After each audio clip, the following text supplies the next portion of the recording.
Isang mapagpalang hapon po. Pantas Ministerial Association, our fellowship and a deeper study on the Word of God.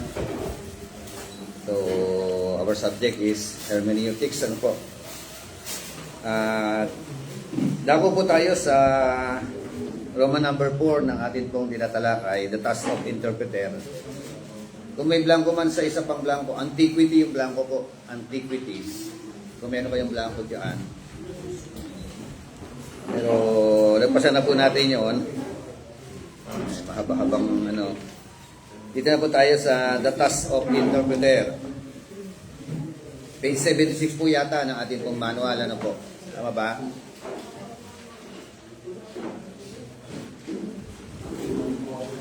Andiyan kayo? Okay.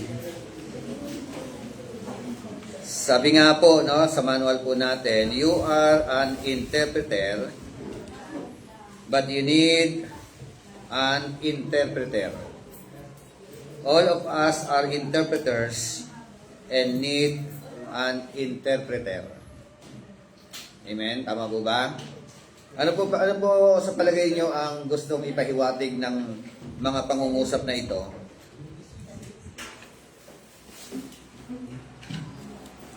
You are an interpreter, but you need an interpreter. All of us are interpreters and need an interpreter. You are a pastor, but you need a pastor. Pwede nga, no? You are also a teacher, no? But you need also a teacher. Parang gano'n, ano? Kaya napakahalaga talaga nung nag-aaral, ano? Of course, alam po naman natin na ang pinakadakilang interpreter ay walang iba kundi ang Holy Spirit, ano? Amen? Si Holy Spirit. Pero gumagamit din ang Diyos ng human vessel, ano? Nakatulad po natin po to interpret properly yung mga salita ng Panginoon. Basahin nga po natin ang Acts chapter 8 verse 30 to 31. Si Pastor Darilay nasa nasa online. Thank you for joining us, Pastor Leonardo Darilay. Acts chapter 8 verse 30 to 31. Ano po sabi? Kaya matakbong lumapit si Felipe at narinig niyang binabasa ng pinuno ang aklat ni Propeta Isias. Tinanong ni Felipe ang pinuno, naunawaan ba ninyo ang inyong binabasa? Sumagot naman ito, paano ko maunawaan ito kung walang magpapaliwanag sa amin? At si Felipe ay nanyayahan niyang sumakay sa karwahe at umupo sa kanyang tabi. Ito ang bahagi ng kasulutang binabasa niya. Siya ay tulad ng isang tubang dinadala sa katayan, tulad ng isang korderong hindi tumututol na gupitan at hindi umiimik kahit kaunliman. Amen. So, dito po, sino po yung nangangailangan ng pagpapaliwanag? The eunuch, ano? At ang naging tagapagpaliwanag, si Felipe.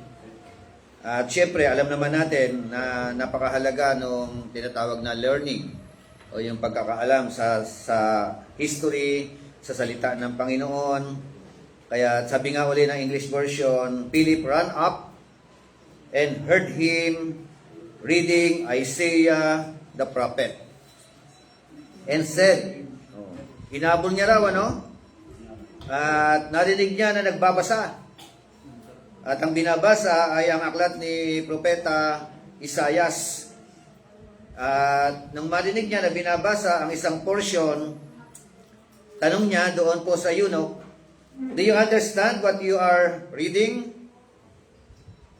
Naalalaman mo ba? Naunawaan mo ba ang binabasa mo? Ano sagot niya? So, malay ko sa iyo.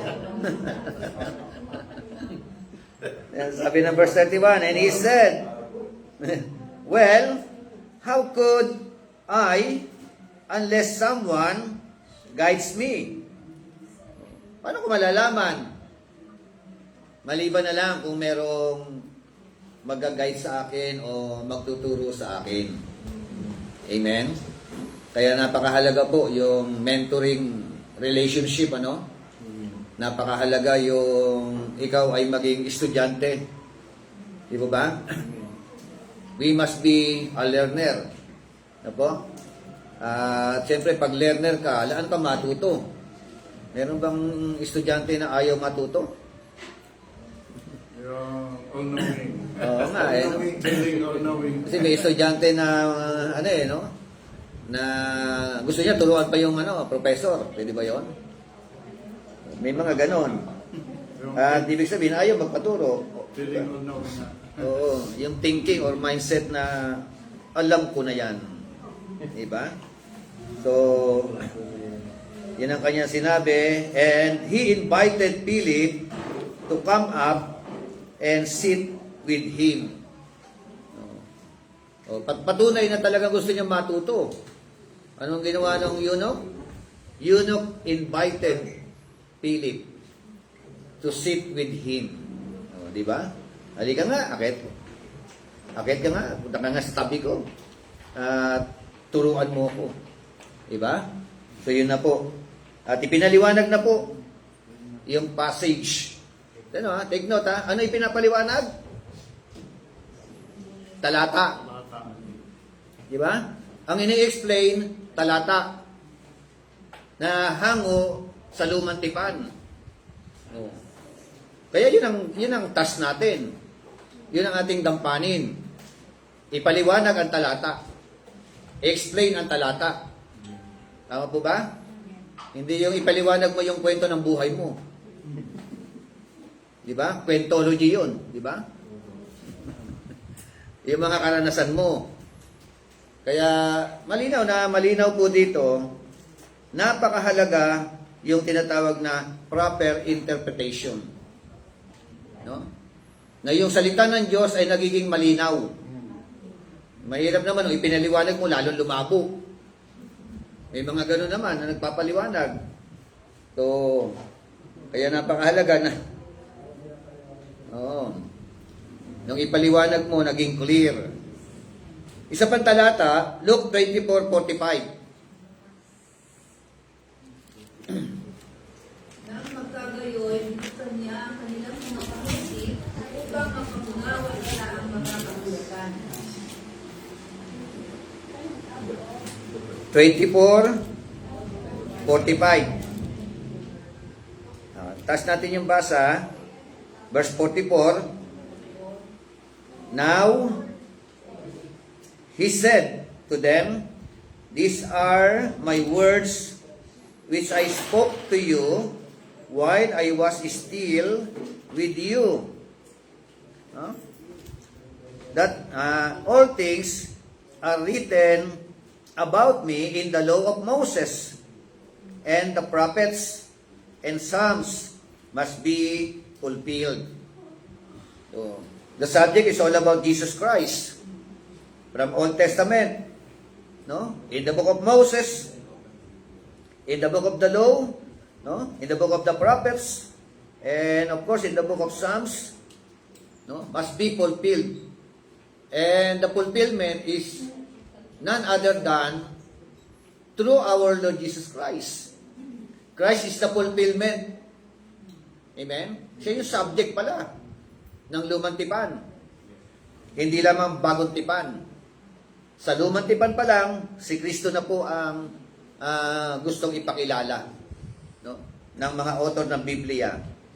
At sa verse 45, then He opened their minds to understand the Scriptures.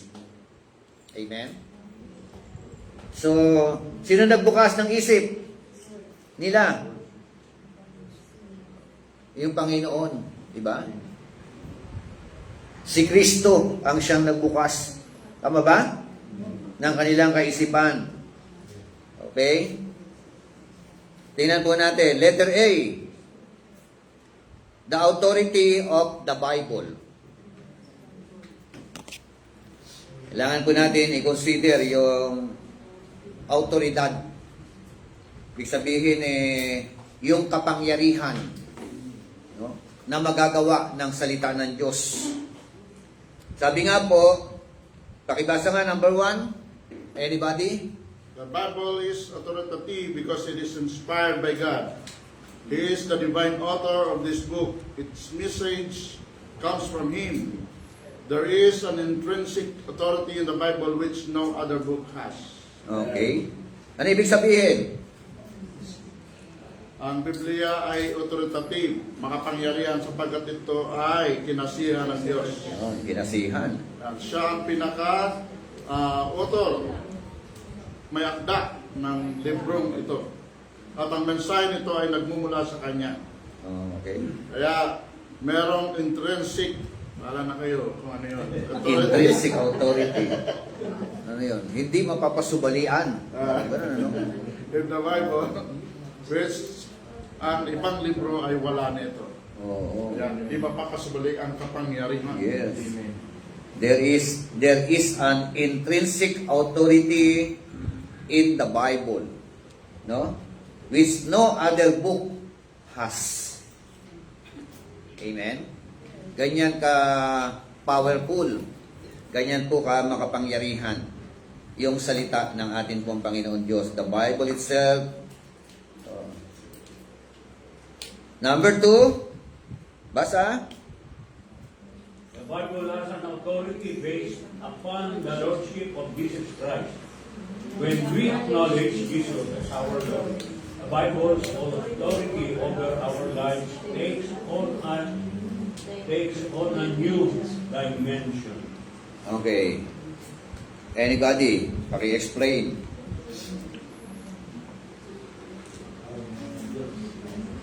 Ano po ang Biblia?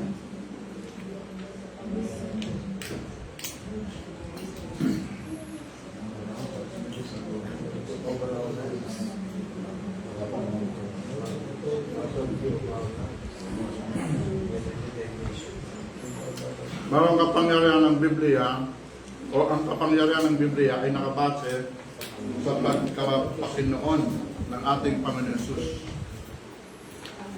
The moment or when we acknowledge pag nakilala o kinilala natin ang Panginoon Jesus, ang kapangyarihan ng Biblia ay magkakaroon ng buhay sa ating mga buhay at dadalhin tayo sa another dimension.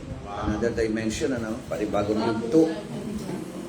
Oo nga naman. Kasi ang Christian talagang another, ibang mundo to eh. Kung totoo siya. Yes. So, dati makamundo ka. Dati mga Di ba? Very common. Ang tao makamundo eh. Yan ang mundo mo eh. No? pananalita mo, pag-iisip mo, pag-ugali mo, pangmundo. Pangmundo eh. Pero nung maging Christian ka, di ba? Iba na. Yun, nagbago, no? Nababago yung ating pong kaisipan. Another dimension na talaga. Yun ang another dimension. Kaya nga sabi po ng kanyang salita, ituon ninyo ang inyong paningin. Kanino? Kay Jesus na siya na pinagmulan ng inyong pananampalataya. Amen? So, the subject and the source of our faith, Amen. our Lord Jesus Christ, ituon ang ating paningin doon sa kalangitan. Kasi nakatungtong pa tayo rito, pero when we become a Christian, diba, luminaw, ano? Nagbago yung ating pong pananaw sa ating pong mga buhay. Kaya sa halip na panghinaan ka ng loob, mawalan ka ng loob, masiraan ka ng loob.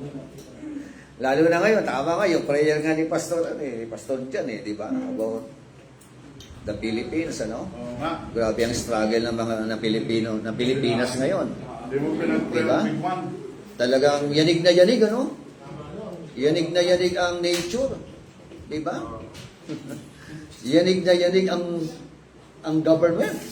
Di ba? Doon talaga na yung mananahang. Kaya, hindi ba nayayanig din ang Christian world? Nayayanig ba tayo? Mas nauna na tayo niyan eh. Naging eye-opener sa atin, ano? Di ba? So, wag naman sana, yung matinding kinatatakutan. Yung the big one. Pag kaya nang yumanig, naku po, ano kaya na mangyari sa Metro Manila? Diba? Ano na kayang kahihinatnan ng marami nating mga kababayan? Siguro marami nang hindi natutulog ngayon sa mga, sa ano 100 floor, 115 floor yun. Diba? Yung mga, parang hindi na ako matutulog ngayon kahit meron pang condominium, ano? Siguro magiging mura condominium ngayon. Ibibenta na yung mga condominium. Kasi nga, nakakatakot eh. Di ba? Makakatulog ka kaya doon ng mahimbing? Ako siguro sa big one.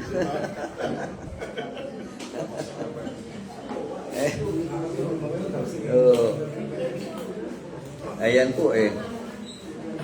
Ang Biblia ay may autoridad. Di ba? Base, no? Sa ating pong pagkilala sa pagiging Panginoon ng ating Panginoong Jesucristo sa ating pong mga buhay. Nagiging powerful lalo ang salita ng Diyos. Di ba? Pagka inilagay mo talaga ang sarili mo that Jesus Christ is Lord. No?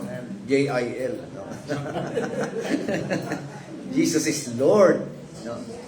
Over your life. Di ba? So, magiging very, very powerful talaga ang salita ng Diyos. Sabi nga, yun nga, when we acknowledge Jesus as our Lord, pagka in-acknowledge mo na siya ang Panginoon, alipin ka. Tama ba? At bilang alipin, handa kang gawin ang mga ipinapagawa niya. Walang reklamo. Walang pasubali. Di po ba? No. Pag pinagawa niya, gawin mo. Yan ang Panginoon. At ikaw ang alipin. At sabi nga, ang autoridad ng Biblia sa ating pong mga buhay ay magkakaroon ng tinatawag na dadalhin ka sa panibagong dimension. Wow. Yun ang ano. The authority over our lives takes on a new dimension. Amen. Yun ang mga mananampalataya. Kaya kahit may mga nakakatakot na mga senaryo, di ba? Nakakatakot na mga balita. Kaya yung preaching ko kagapon, overcoming depression, overcoming stress, overcoming anxiety. When you overcome anxiety, masasabi kong, ang sayate.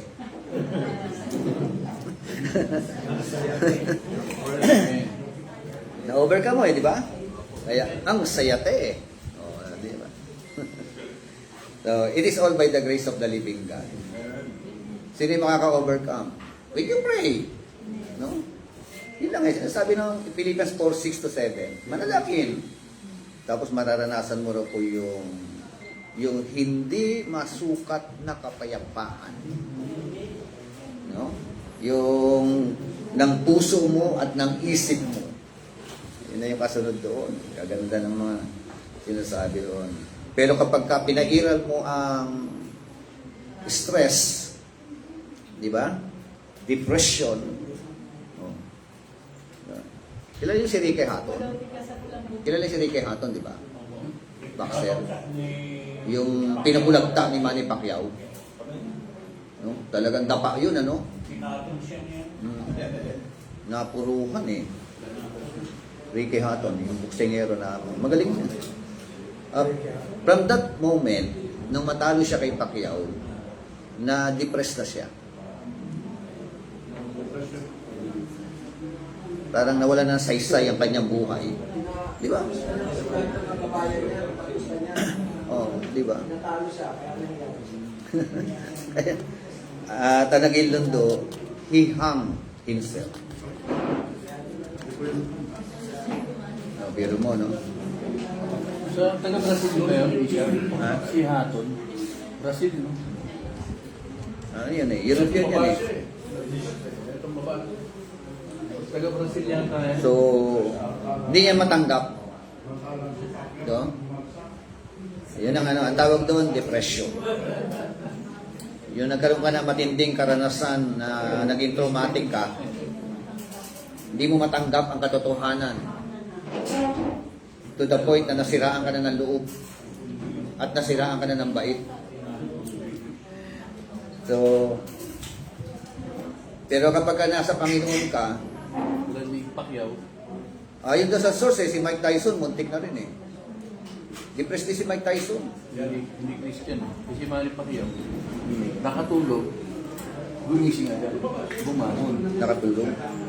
Pinatulog po yan. Sino ang patulog? Si, El Terrible. Bumawi yun, bumawi. Bumagsak din yun. Pabagsak kay Pacquiao. Manuel Marquez. Manuel Marquez.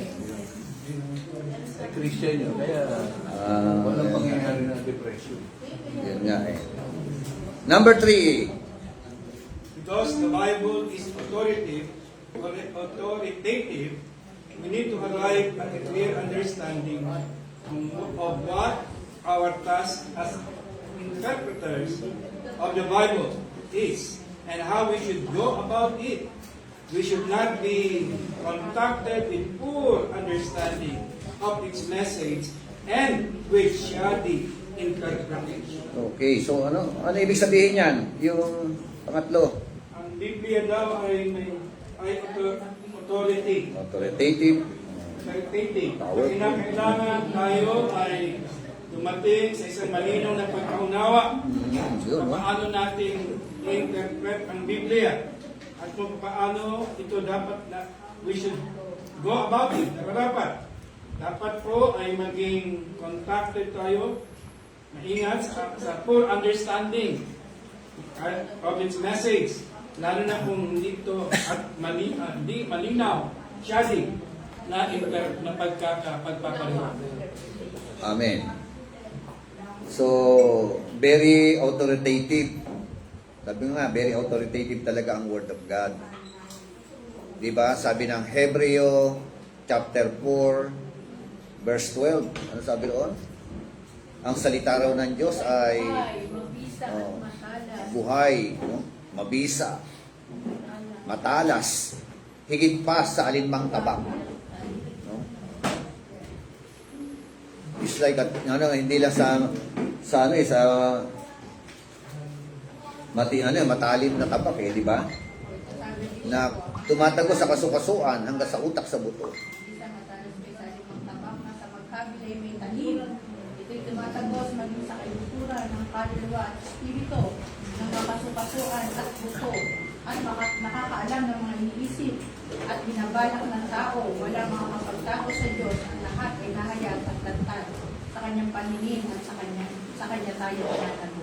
Amen. So, because of that, very authoritative ang salita ng Diyos.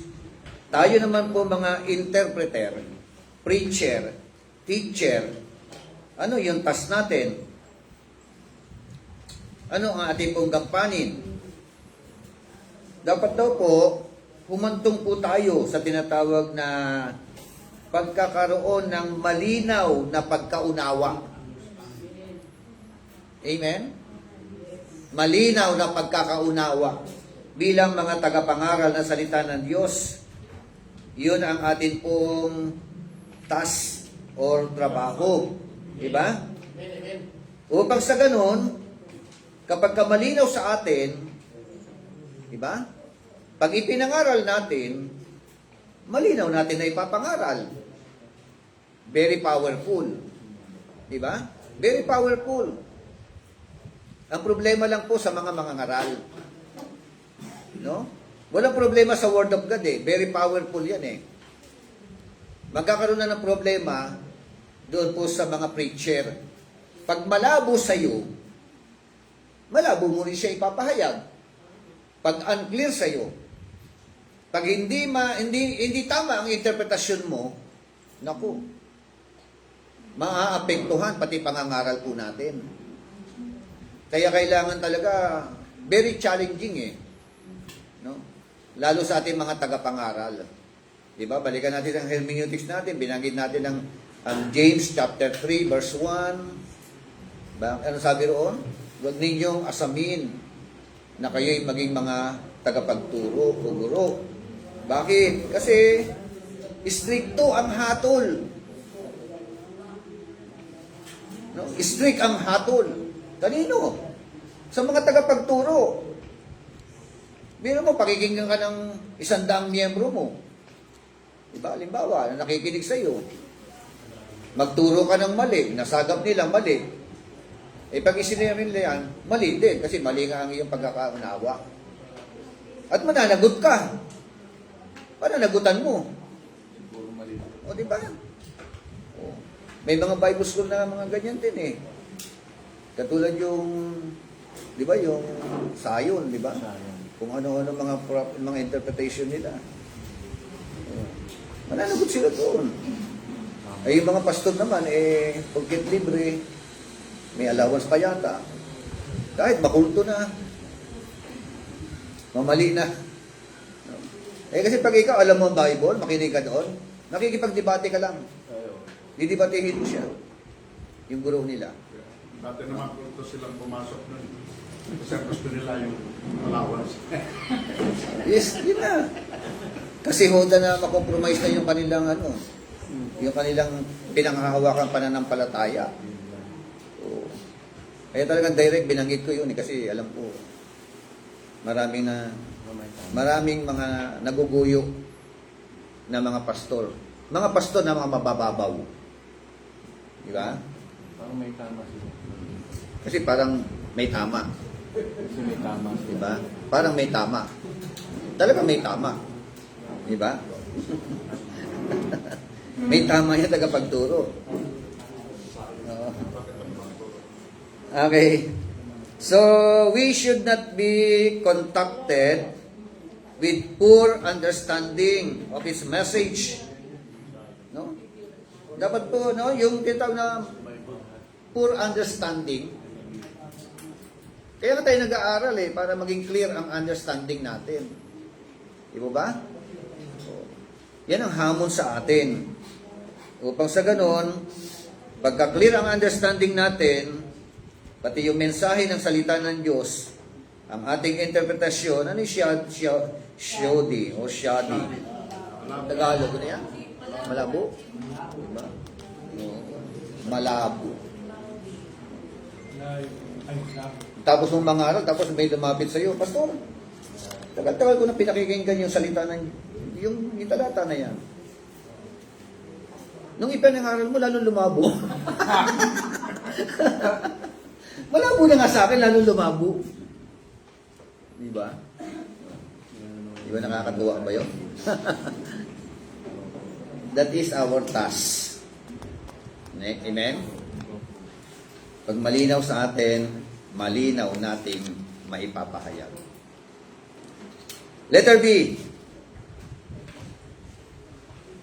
The responsibilities of interpretation. The responsibilities of interpretation which rest upon all Christians has two implications. Sa lahat ng mga Kristiyano, meron dalawang implikasyon. Una, basa po, kayo naman bumasa. It is a personal responsibility to know the truth. That is very true.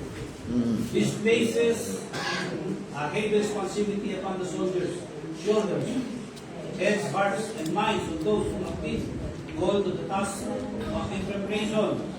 There is no excuse for ignorance. Isaiah 4:6. Our failure to search the truth and know rob us of God's best. Okay, so yan Ano ibig sabihin? Anong unang implikasyon? Responsibilidad nating malaman ang katotohanan. Yun. Napakalaking responsibilidad ito na nakahatang sa ating balikat, sa ating utak, puso, isipan, sa mga tinawag na ng task, ng gampanin of interpretation, ng pag-interpret. Walang excuse sa mga kabubuhan. No excuse. There is no excuse. Saan? Sa kamangmangan.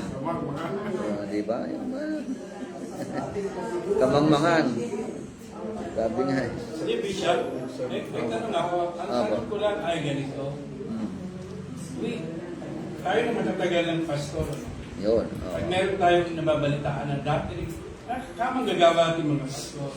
At alam natin na yung turo ay medyo salungat. Paano kaya i-validate ng pastor yun? Di ba napakalaki, like what we discussed now, napakalaki ng responsibilidad nating tagapagturo na tayo mismo maunawaan natin yung salita ng Panginoon para pag ibinaba na natin sa miyembro, mauunawaan, maintindihan, at lalo nilang mapapalapit sa Panginoon. Pero kung tayo mismo na mga tagapag-interpret ng Biblia, sa atin mismo hindi malinaw, sa atin mismo hindi klaro, paano, who will validate us? Who will correct us? Who is the responsible to advise us? Medyo mali yata yung pagkaka-interpret mo. Kaya dito mapasok yung sabi mo kanina na yung mentor.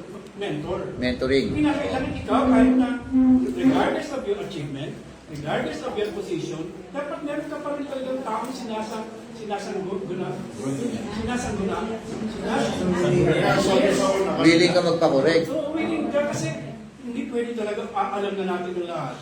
Hindi talaga pwede. Kinakailangan, ito para sa ating lahat, kinakailangan, if you are doubt, Sa doktrina meron ka nga. if we are doubt in a particular message na ituturo natin, di ba bago talaga excited tayo ituro kasi first time, di ba dapat bago natin ituro itong message na to, hanap tayo ng opinion ng iba, tanong tayo.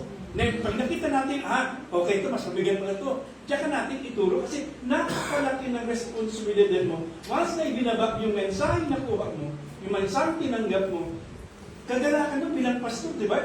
Matutunan din nila. Kaya para klaro, salang-sala, pulido-pulido, our responsibility, kung hindi pa tayo familiar sa ganung topic, sa ganung mensahe, kuha talaga, huwag tayo mahiya, huwag tayo matakot. Kasi marami naman dito partas talaga naman grabe eh. Di ba? Papakadoktor na tayo eh. Hindi ulit ito. Hindi yun ang ating to make dulong. Ang ating is maunawaan talaga natin. Kasi nga, ang salita talaga ng Diyos ay buhay. At di ba sabi natin, kapakanabay. Kapakipakinabang. Hindi, sa pakakanabay. Kapakanabay. Kaya basta may natututunan tayo, every time na natututunan tayo, we learn to fall in love with the Word of God. Amen? Because when we learn to fall in love with God, ay hindi ka talaga mag-absent ng pantas. Atin ka ng 2 o'clock, magtabi 2 o'clock, 2 o'clock. Alin ba? So yun talaga okay. Dapat ba talaga tayong matakot to ask somebody? Lalo na kung yung message na yan ay talagang alam mong makikinabang ang buong miyembro. Ask talaga tayo, hindi tayo natulog. Una sa Panginoon. Pangalawa, may bishop tayo rito. Yes, si Pastor Reynaldo Sela. Talagang, alam ko kahit paano. Karanasan, ano sabi? Kaalaman? Kaalaman. Katapak. Confidence sa Tagalog. Kaya, Katapangan. Kumpiyansa. Okay. So, yun ang kumbaga sa tama, open ka for correction. yes. Kasi nga Sabi natin ganyan, Pastor, open siya. For Hindi siya correction. nahiya. Hindi siya i-correct. Oo. Sana maraming tayo. Yan ang purpose talaga, kaya yung pag-aaral po natin eh. Kasi ang realidad, talagang grasya talaga na buhay tayo sa biyaya ng ating Panginoon. Marami tayong mga na-preach na akala natin noon tama. Diba? Akala natin okay lang yun. Pero nung habang tumatagal ka, na-analyze mo, iba pala yung interpretasyon ko dito. Diba? Mali pala. No? Kasi na-correct ka. Diba? So, kaya napakahalaga po yung tinatawag na aralan eh. 2 Timothy chapter 2 verse 2. All scripture No. all Ano scripture yan? inspired by God and is applicable for doctrine. 2 Timothy 2.15 yan. That all men 2.2. 2 Timothy 2.2. All the ones that you have heard from me, is them also to reliable men. Yan ang mentoring kasi mentoring. Si Pablo nagsasalita, ang kausap si Timothy. Sabi ni Paul kay Timothy, ang mga bagay na natutunan mo sa akin sa harapan ng maraming saksi ay ituro mo sa mga taong mapagkakatiwalaang magturo naman sa iba. Amen? Amen. Sa Then, ang hindi mapagkakatiwalaan. yun. Yan nga di ba? Ano Pastor John? Nakalala na. Oo. Sabi ni Pablo, mapapagkatiwalaan daw. Oo. Kapag hindi mapagkakatiwalaan, Ang ibig sabihin nun, sa ibang salita, may kakayanan. Di ba? Magturo naman sa iba. Oh. Di ba sabi sa English version, kasi iba-ibang translation no? The things which you have heard from me in the presence of many witnesses, entrust this to reliable person.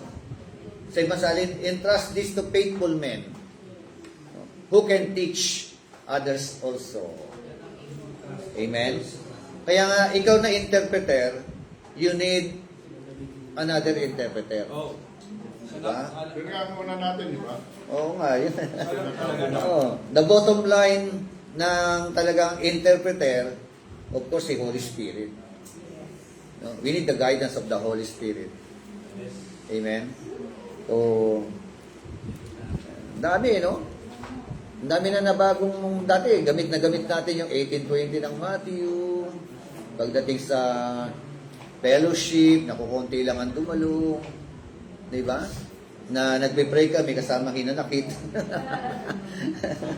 Di ba? Isa pang effective sa interpretation, yung i-apply mo muna sa buhay mo. Ayun, the best yan. Para may tapang kang pangaral. Kasi Baka yan. proven mo, effective. Oo. Ikaw ang talagang unang nakaranas. Unang nakaranas. So, ibig sabihin, there is no excuse for ignorance. Kaya sabi mo sa katabi mo, mag-aral ka. O, di ba? Hindi ka nagkamali na nag-aaral ka. Kaya nga no excuse for ignorance. Ha?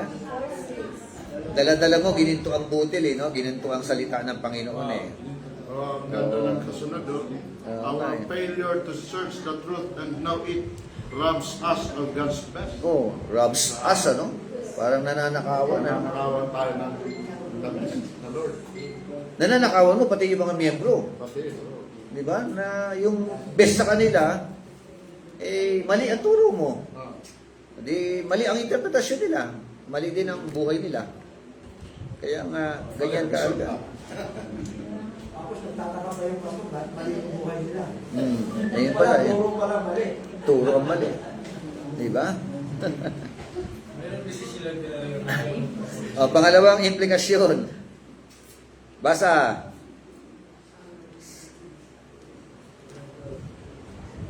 Our ministry is to others as we serve others. In the name of Christ, we are involved in interpreting the scriptures. The involvement we include witnessing, counseling, teaching, preaching, etc. Letter A. Letter E, if we fail to interpret it properly, not only do we fail in guiding people toward God, we will also be leading from astray. Astray. There is responsibility in giving to bear. Letter B.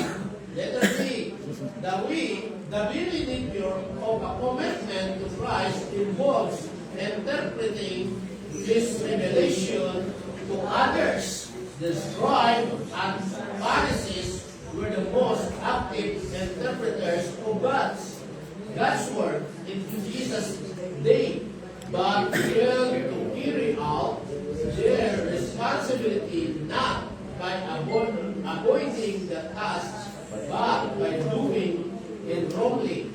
In Matthew 23, verse 1 to 36. Okay, so meron pong personal responsibility at yung ikalawang implikasyon our ministry to others. No? Ikaw mismo maapektuhan ka. Of course, pati po yung mga tagapakinig mo. No?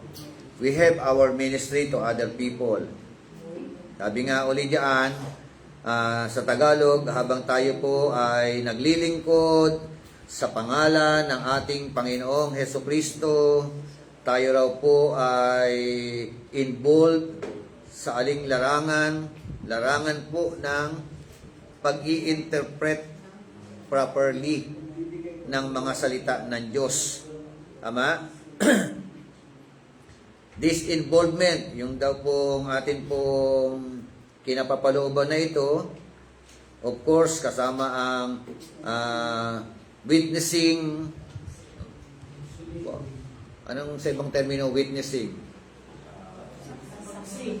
Pagte-testify? Mga saksi.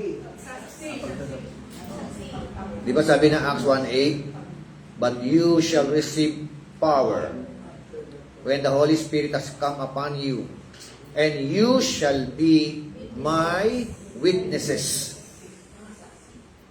Di ba? Saksi, no? Kaya, Pantas Witnesses Christian Ministry. So, witness. Yan po yung isang ano. Ano pa? Counseling. No? Isa po sa trabaho po natin yan. Bilang mga, kaya may subject tayong counseling. Yung teaching o pagtuturo. Diba? At preaching. Magkaiba po kasi yung dalawang ano to. Preaching and teaching. No? Yung pastor, ang gampanin niya to preach. Yung teacher, gampanin niya to teach. Diba? Yung pastor at saka teacher, ang gampanin niya counseling. Tama ba? Both, no? So, how about yung witnessing? Evangelist lang ito. Hindi ba ibang lihis? Diba? Pero siyempre, very common, ano? Sa fivefold ministry, no? Witnessing. Pero, kung titingnan natin, yung witness doon, hindi po basta-basta lang yung mag-voice out ka, magbabahagi ka ng salita ng Diyos. Yung witnessing doon, your life, their life, our life. No? Your life itself must be a witness to the world. Amen? Ibig sabihin, meron kang buhay na patotoo. Buhay na binago, na bago ng Panginoon sa pamamagitan ng Kanya pong mga salita. Amen? O, ayan po. Yang, yung responsibilidad daw po natin ay napakabigat. Di ba? At ang nature, di ba, ng commitment sa ating Panginoon Jesucristo, ito po ay kinapapalooban ng tamang pag-i-interpret na ipapahayag naman natin sa iba. Amen? Yung halimbawa, may mga halimbawa, katulad halimbawa ng mga scriba at mga Pariseo. Ano ang mga katangian ng mga scriba at mga Pariseo? Active sila sa interpretation ng God's Word. No? Pero, yung buhay nila, no, lihis sa katotohanan. Di ba? Itong napakasakit. Oo. Kasi yung in-interpret nila, hindi nila na-interpret. In-interpret nila, hindi nila may pumuhay. Di ba? Kasi ang in-interpret nila ang Messiah. Oo. Yan ang Messiah. Yan na. Kaya nga eh. Kaya nga merong ano eh. Sabi nga, wastong aral, ang resulta, wastong buhay. Tama? Pag meron kang wastong aral, ang magiging lundo nito, magkakaroon ng wastong buhay. Marami nagkiklaim religion, no? Religion. mga minister, mga tagapangaral, puno ng salita ng Diyos, magagaling sila mangaral, magtalumpati, di ba? Magdebate, everything. Pero ang pinakasukatan pala nito, if you have a true doctrine, it leads for what? For you to have a proper life, a good life. Amen? Pag sinasabi mo, tama ang doktrina mo, pero ang buhay mo naman ay sablay. Ang ipinapakitang sa buhay kung tama ang doktrina mo. Kaya pala yung mga mga kulto na nagsabi sila ang tama, pero tignan mo ang buhay. Oo. Di ba? Buhay yan. Hindi may tama. Oo. Yan din ang ni Pablo di ba? Kaya doon masusukat. Bo? Mga minister, ang minister, may minisis. Oo. May misis na, may minisis. Okay, letter C. Personal blessings of the interpreter. O sino yung gusto ng blessings? Tamo, no? Meron palang personal na blessing doon sa interpreter na true interpreter. Di po ba? Ano yung mga blessing? Number 1, he is blessedly being allowed to know more about the will and purpose of God. Di ba blessing yan? Hirap-hirap intindihin ang salita ng Diyos. Pero dahil nga meron kang humility in front of our God, so lalong ino-open naman ni Lord yung mga salita niya. Ipinapaunawa sa iyo. Pagpapala na po yun. Actually, ang malaman ng salita ng Diyos, ang maunawaan ng salita ng Diyos, sabi nga ni David, higit pa ito sa sa ginto. Diba? Hindi higit pa ito sa mga precious gold Yung malaman mo yung salita ng Diyos. Sabi nga, no finite being can ever fully comprehend the infinite God. No? Diba? So, yung tao, diba, finite being Pero, syempre, limitado tayo. Diba? We cannot fully comprehend. Kasi ang pinag-usapan natin, the infinite God. Amen? The unlimited God. Tayo po the limited human being. Diba? So, yung magpahayagan ka niyan, napakabiyaya niyan. But at least, we are allowed to enter into the divine counsel. Di ba? Yan ang biyaya. Di ba? Malaking pagpapala na yan. No? Yung ikaw ay makaunawa ng mga katotohanan ng mga salita ng Diyos. Another blessing, the blessing of knowing that God has considered you worthy of this great task. Another blessing. Di ba? Yung pagpapala daw na ito, napakalaking pagpapala, yung makilala mo ang Diyos. Di ba? Kasi nga, di ba, meron tayong, yung knowing God and make Him known. No? Di ba? How can you make God known to other people kung hindi mo siya kilala? Di ba? Ang unang-una, ikaw muna makakilala sa Kanya para may pakilala mo siya ng tama. Amen? So, kaya kailangan talagang aralin mo siya.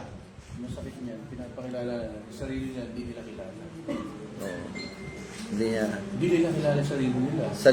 Sarili nila, hindi kilala. Oo. Yung pinapakilala nila. Hindi pinapakilala nila, hindi nila kilala. Pati sarili nila, hindi nila kilala. Lalo nagkagulo-gulo na, pagpapakilala. Talaga sila. Sabi. Shadi. Shadi, no? Okay, so Yan ang second blessing, ano. And number 3, knowledge of a job well done in Matthew 25:21. Unless you do your best, this blessing will not be yours. Amen? Ano sabi noon 25:21? Sinabi sa kanya ng Panginoon, magaling at tapat na mabuting lingkod. Halika, makihati ka sa aking kagalakan. Naging tapat ka sa kakaunting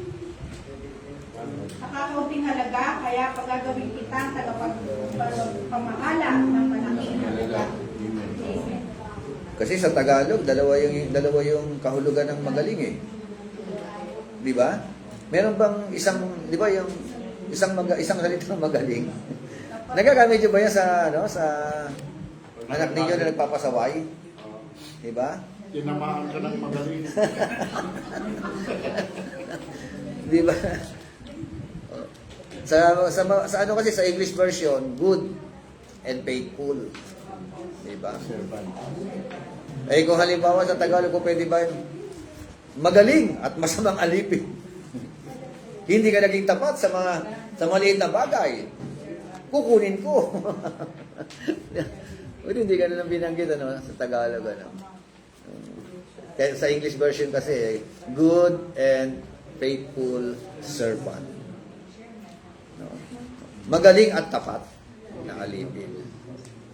Amen. So meron ba magaling pero hindi tapat? Marami. Yung mga kongresyon, gagaling na tinamaan ng magaling. Diba? Diba ano yan, no? Sa sobrang gagaling, marami. Meron bang tapat pero hindi magaling?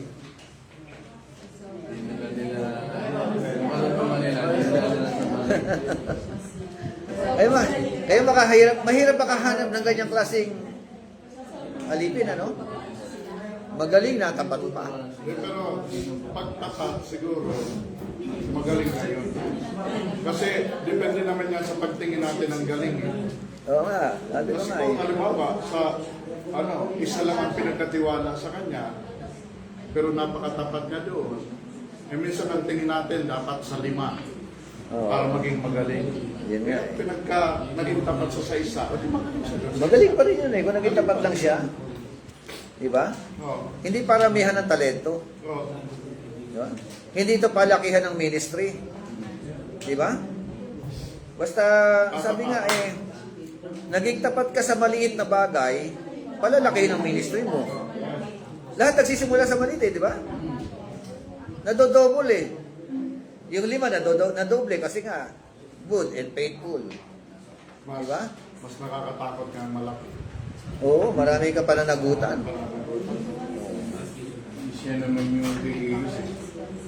Mas malaki siya doon sa malaking conclusion.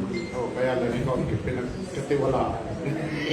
Ang tendency kasi kapag ka malaki, ang nagiging kasunod, pride. Di ba? Yun ang nakakatakot. Kaya kita nyo sa Body of Christ, may mga grupo, nagsasama-sama yung mga magagaling, mga mayayaman. Pagka ang ministry mo maliit lang, hindi ka in dito. Kailangan dito mga big timer. Di ba? Hindi kayo welcome doon. No? Ganun, minsan nagiging payabangan na lang. Ano kasi, hindi na may bibigay ng Diyos yung malaki kung hindi mo kaya. Kasi siya din po ay nagbibigay ng karunungan at kaalaman. Sa simula dahil nakita ang sa maliit na bagay na ito, Wala ang mas malaki ang pagkakataon. Amen. So, di ba lahat ng malaki nagsimula sa maliit? Opo, Bishop. Tama ba? Amen. Hindi naman agad-agad malaki ang ministry niyan eh. Minsan nga lang, may mga minamana na ang malaki. Oyo, minana. Kapag minana Katulad nila naman- Periol, halimbawa, si Jonathan Periol yata ngayon ang yung anak, namatay na yung dating Yun ang delikado. Kasi hindi na naranasan kung paano ito. Oo, paano mo i-handle ngayon? kung paano ito yung pinagpunyagyan para lumaki. Eh, halimbawa, dating daan, panahon ni Eli Soriano. Ayon sa kanila, patay na. O ngayon, si Darius, ano? Daniel. Alam mo, si Darius Rason eh. Si Daniel Rason na yung nag-handle. Alam mo, Darius Rason na eh. Ano ba? Eli Soriano. Darius. Si Darius Rason, patay na yata yun eh, no? Si ba Darius Rason, singer yun? Artista yun? Ha? Hindi mo kilala yun? Eh, kilala namin yun, artista yun. Pero si Daniel nga, Daniel Rason, hindi si Darius Rason.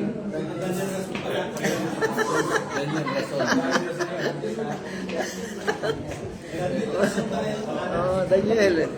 Daniel Rason. Okay. Oh. Okay, number 4. Tama ba? As you interpret the scripture to others, you have their lives and destinies in your hands. Ito matindi, no? Yung sagot, pananagutan mo, no? Wala mo nasa kamay mong Oo. destiny. Yung destiny nila, nasa iyong mga kamay. Pag mapunta sila sa impyerno. Oo. Pag bulag ang umaakay sa kapwa bulag. Diba?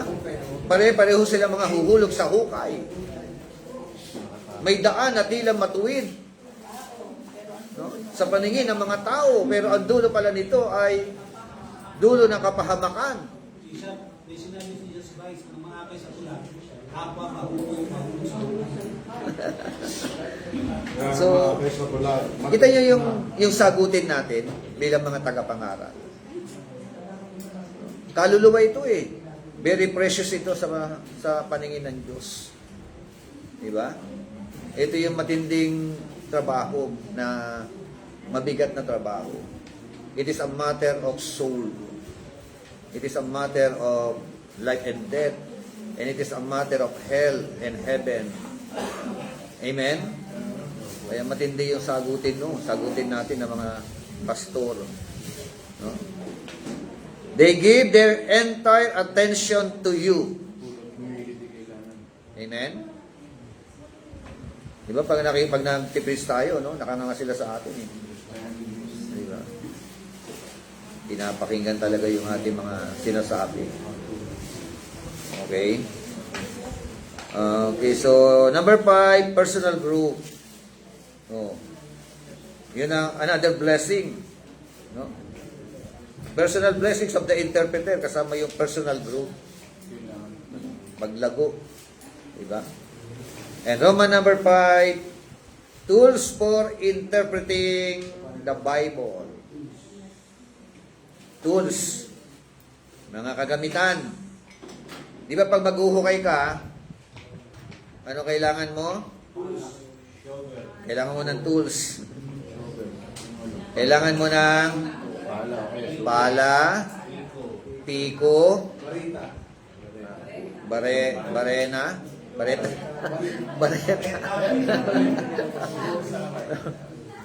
Diba?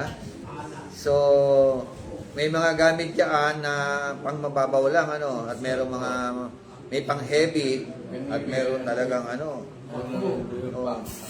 Kaya tayo po, pag nag-i-interpret po tayo ng salita ng Diyos, kailangan natin ng tools. Diba? Gugulan sa kanya eh. Ha? Ano?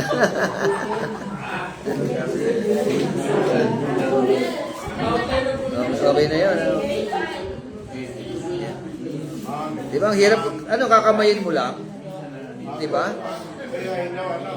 Mangyayin daw ni Scarping tamad. So, at bawat tools may kanya-kanyang function. Tama ba? Pwede bang ipanghakot mo ng lupa ang piko? O, di ba? Kaya ang piko, pangbungkal. Pambungkal ng Di ba? Pag ginamit mo ang pagbungkal ang pala, Papagod ka agad, ano? Mahirapan ka lang, magpapagod ka. So, kaya kailangan yung different tools, different function. Amen? So, okay na. Letter A, in selecting tools, several considerations must be taken into account. Oh, yung mga tools na gagamitin natin, kailangan i-consider itong mga considerations na ito. Number 1, it is imperative that the interpreter have the best tools available. Diba? Pwede nga Google. Kailangan yan. Oh.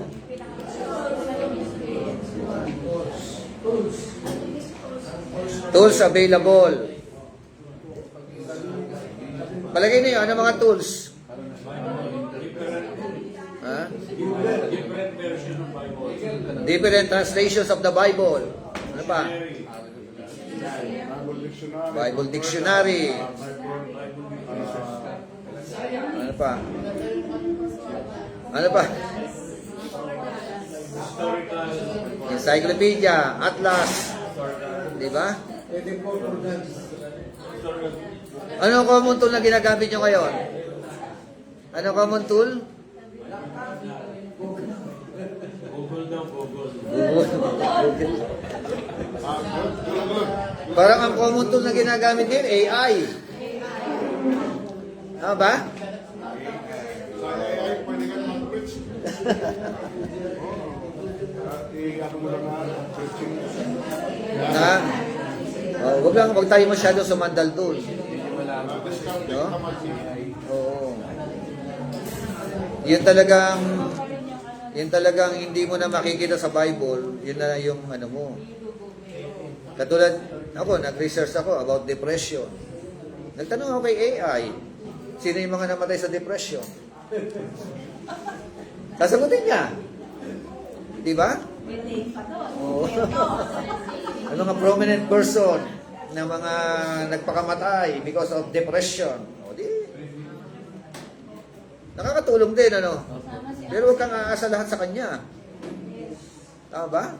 Tsaka doon naman sa AI, may sinasabi naman siya, maaaring ito'y mali. Hmm. May sinasabi rin naman siya. Oo. Na maaaring ito, Sabi niya, it is only my personal opinion. Di ba? Yung mga gano'n, ano? kailangan pa rin suriin. Sabi na sa baba, kung titignan nyo, may kung saan niya merong reliable na books o kung saan niya kinuha. Ay hindi lang basta Hindi basta-basta. Kung saan niya kinuha. Kasi sasagot mo, mga galing na Yes. Hindi katulad noon, mano-mano tayo no? Pag nagre-research ka, kailangan magbuklat ng kapal-kapal ng no? Bible Dictionary, Dictionary, concordance, mga concordance na yan. may mga interpretation. Okay, number 2, you should get tools which you are comfortable in using. Pwede raw po magkaroon ng no? Yung very comfortable ka sa paggamit, ano? Sa akin, Bible lang. Kaya yung dati, yung mga unang preacher, concordance sila no? Concordance. Tama ba? Kasi sa concordance, sunod-sunod yung topic no? Salvation. Ang talata, pasok lahat ng mga talata no? Kaya nasana yung mga preacher ng panahon na yon, topical preaching. Di ba? Because of that concordance. Pag-usapan natin salvation. Ayan na. Sunod. Di ba? Pero hindi na na-interpret properly what kind of salvation. No? Kasi may salvation na hindi lamang referring to eternal life. Di ba? Okay. Yan. This does not mean, number 2 tayo, no? That the books you obtain, you should agree with all your ideas. If you are never challenged to consider new thoughts of controversial ideas, your mind and heart become narrow or stagnant, never developing beyond their present capacities. Oh, hirap yan, ano? Ang pag hindi nag-aral. Pag hindi mo talagang in-accept yung challenge, ano? Accept the challenge. Diba? Pag hindi mo in-accept yung challenge yan, wala, stagnant lang. Diba? Talaga, makitid pa rin ang utak. So, ito na ba? Number 3 na ba? Number 3. Okay. The manner in which you use the tools you obtain is crucial. No? Crucial. Do not become a slave to them. Kaya ang advice po, ang pinaka-tools po natin na gagamitin, yung pong Bible. The first and foremost. No? Bible muna tayo. Bago tayo tumingin sa mga tools na ito. Kasi ang nangyayari, ang tendency, inuuna natin ang tools before the Bible. Mali yung ganun. So review muna talaga siya. Bible muna, aralin mo muna, personal. Interpret mo muna, gawa ka muna ng outline mo na nakita mo diyan. At saka mag-consider doon sa mga tools na yan. Tama? Ngayon, kaya hindi mo inianano ito? Nakagawa ka na. Tapos kinonsider mo siya, uy, kapareho na sa akin ah. Di ba? May nagtatagpo, nagtutugma. Sabihin, interpreter ka na rin. Theologian ka na rin talaga. Di ba? So, wag po tayo sasandal ng lubusan sa mga tools. Amen? So, kailangan, ang pinaka-tools natin, yun nga, the best tools is all about the Bible. Amen? Do not let someone else do your thinking for you. Oh. Ano ibig sabihin nito? Kaya ng ibang mag-isip para sa iyo. Di ba? O, di.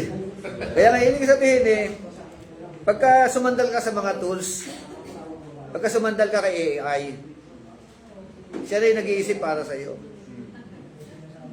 So, narin kaya ang Di ba? para Huwag mo raw i-allow yun, ano. Your tools should be an aid, no? In helping you interpret. Aid. Tulong. Tulong lang. Di ba? Matutulungan ka niya. Meron tayong 5-step approach in doing hermeneutics. Paraan yan Di ba? So, not a support upon which you learn to avoid the discipline in interpretation. Amen? So, ano ibig sabihin ng itong huling phrase o pangungusap? Not a support upon which you learn to avoid the discipline in interpretation. parang alibay. Sinusuportahan mo ang asa na yun? Sabi nga, yung una, your tools should be an aid. No? Parang alibay ng yung katamaran sa yung disiplina mo sa pag-interpret. Umaasa ka doon. Oo. Kasi ang totoo, tamad ka man. Yun nga So, yun nga, inuulit ko, no? Kailangan personal. At meron naman tayong paraan. Di ba? Na ituro na yung paraan. 5-step approach in doing hermeneutics. Yun. Gamitin mo lang yun, makikita mo, makakapag-interpret ka properly. Kasi mahalaga ang interpretation. Bakit? Because your interpretation affects your homily. Affects your preaching. Amen? If you have a wrong interpretation, anong lundo? Magiging mali ang iyong homiletics o ang iyong itinuturo o pinipreach. Ang resulta, maling buhay. Ano po? So, hindi lang maling buhay, maling doktrina. Diba? The Bible said, 1 Timothy chapter 4 verse 16, pay close attention to yourself and to your doctrine. No? No? Bantayan mo yung sarili mo, pati doktrina mo. As you do this, sabi doon ni Paul, you will ensure your salvation. Not only for you and to those who hear you. Kita mo, apektado yung nakikinig. Ikaw apektado, nalihis ka na, pati tinuruan mo, lihis. Diba? Matindi, bantayan mo yan. Sabi ko, magbantay kayo. Ano ba bantayan? Buhay mo. Diba? Bantayan mo sarili mo. Ano sabi ko? Yan sabi ni Pablo kay Timothy. Ano pa babantayan? Turo mo. Bantayan mo. Kita mo? Malaking bagay pala yung mga turo.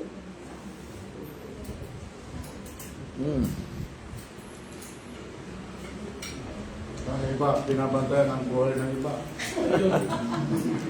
Yan ay masakit yun Turo ng iba. Yan pala, pinababantayan yung sarili, no? Pastor Arlo, nagbabantay talaga ako sa iba. Kasi tinitignan ko paano siya dynamic mag-bumpay. Kaya ko yun. Ayun, sana yung gano'n, no? So, sabi nga, when you present an interpretation to your people, it is you who are responsible. Amen. Not your resources.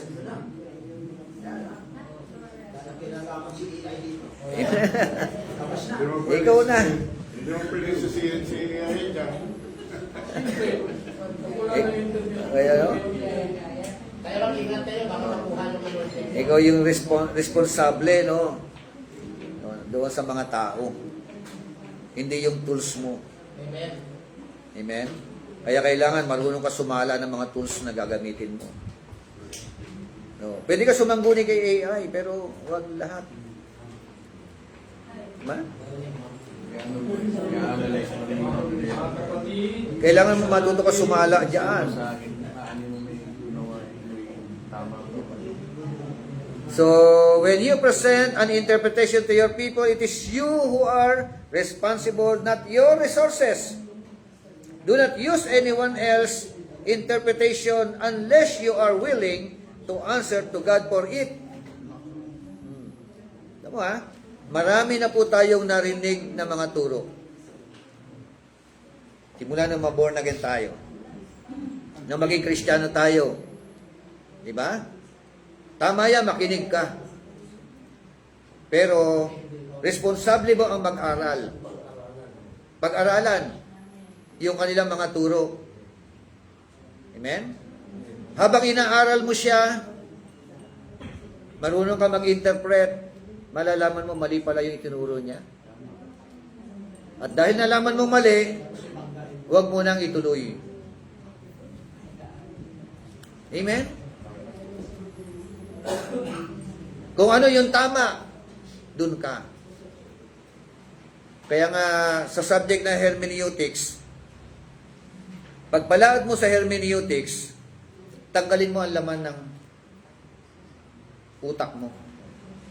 Mga pre-understanding, biases, teaching before, karga-karga natin yan. May karga tayo, may dala tayo. May katuruan tayong na nasagap. Parang sasalo ka sa sa balon, may dala kang timba. Sasalo ka sa balon, may dala kang timba, may laman tubig.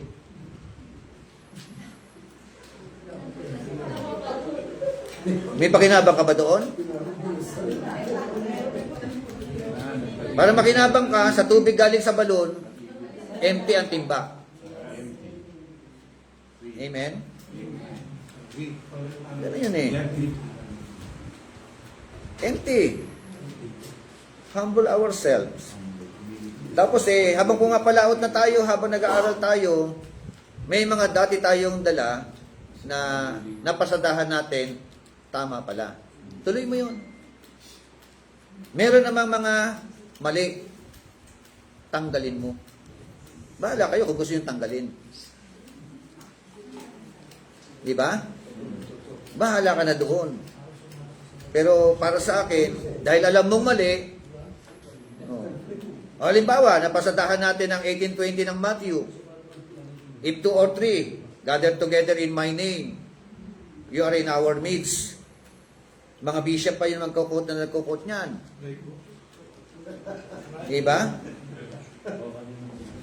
Kung may 2 o 3 na nagkakatipon sa aking pangalan, nandiyan ka sa aming kalagitnaan, ayon sa 18:20 ng Matthew. Anong context? Hindi pala fellowship yun. Hindi pala pagtitipon yun. Ang konteksto, it is all about relationship. No? Dami nagkukot niyan. Gasgas yan. Pampalakas loob yun, Bishop. So, 4 kami doon. Magmas kami sa 3. Di ba? Kalakas-lakas na loob natin. Quote ang 4:19 na Philippians. Maraming mga Kristiyano ganyan eh. Yung Philippians po. Chapter 4 verse 19 na Philippians. And my God shall supply all my needs. Yan na, naging personal na no? According to His glorious riches in Christ Jesus our Lord. Kino-quote, quote and quote. Tapos ang buhay niya, kulang-kulang pa rin. www.com pa rin. Hirap na hirap pa rin. Oh. Tapos sisisihin pa si Lord. Lord, di ba sabi mo, you will supply all my needs.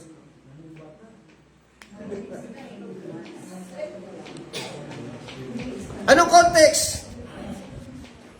Yan ay prayer wish ni Paul. Kanino? Sa mga mananampalataya na mga generous giver. Generous giver, hindi lamang giver. Diba? Kaya nga sabi, and my God, the God of Paul, will supply all your needs. Diba? Yung Diyos na ating pinaglilingkuran ang magbibigay sa inyo. Nabago yung and my God shall supply all my needs. Diba nagbago yung pagka kuripot ka sa gawain ng Panginoon, wala kang rights. Diba? Para i-claim yung mga talata na yan. Kasi ang context niyaan, referring doon sa mga Kristiyano na mga super supportive sa gawain ng Panginoon. Amen? Oh, ang dami mga talata na violate natin. No? Kung buhay lang yung author, magre-react talaga. Diliyak ka ng bisa. Diliyak ka ha. Kasi hindi, wala na magawa eh. Kaya tayo na lang po yung mag-ayos-ayos na mga... At pananagutan po natin yan, base sa ating interpretation. Diba? O, very debatable yun, John chapter 3, verse 5. Diba? John chapter 3, verse 3, ano sabi roon? Unless a man be born again, he cannot see the kingdom of God. Oh. Unless a man be born of water and spirit, he cannot enter into the kingdom of God. Matindi yung, di ba? Very debatable. Kaya, contextualize. What does it mean? Born in the spirit, born in water. No, kaya yung in-incubate na, unless a man be born of water. Kaya yung in-incubate. Okay, so, Sa panubigan. di ba? Kiniklaim lahat ng religion, kiniklaim ang John 3:16. Sa totoo lang. Di ba? For God so loved the world that He gave His only begotten Son, that whoever believes in Him should not perish. Whoever believes in Him. Sino mang sa Kanya'y sumampalataya.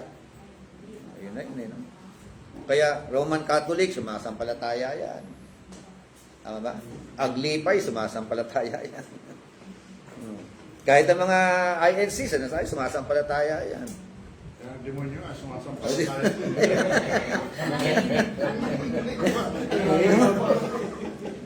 Mas nanginginig pa nga eh. Di ba? Kaya lahat magkiklaim. Yung salitang sumasampalataya. Oo. Ngayon, paano mo siya may papaliwanag? Sino pa talaga yung tinutukoy diyan na sumasampalataya? Kasi lahat pala ng relihiyon mananampalataya eh. Kaya nga sabi nila eh, kung, halimbawa na lang ganito, kung pupunta ka ng airport, may daan ng skyway, may daan ng, di ba, na EDSA, May C5. di ba yung sabi? Rose Boulevard pa. Sa gitna yan eh. So, iba-iba lang ang daan, pero dyan din tayo patutungo. Yun lang ang kanilang pananaw. Pero, biblical speaking, there is only one way. Jesus. No? Hindi sa EDSA. Hindi sa skyway. Jesus is the way. Amen. Jesus is the only way. No? The truth and the life. No? No other religion. No? Only way. No? Hindi lang kayo. Okay. Ano na tayo? Lagpas na ba tayo? Hanggang dyan lang muna. Okay. Thank you for your time.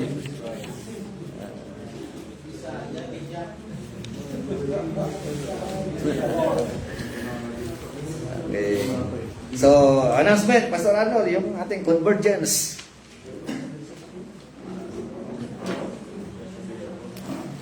May ano po ako i-consulta sa inyo kasi ganito po ang ating convergence sa Saturday is ang time niya is 2 to 5, diba? Ang problema po marami sa youth ang may exam ng Saturday.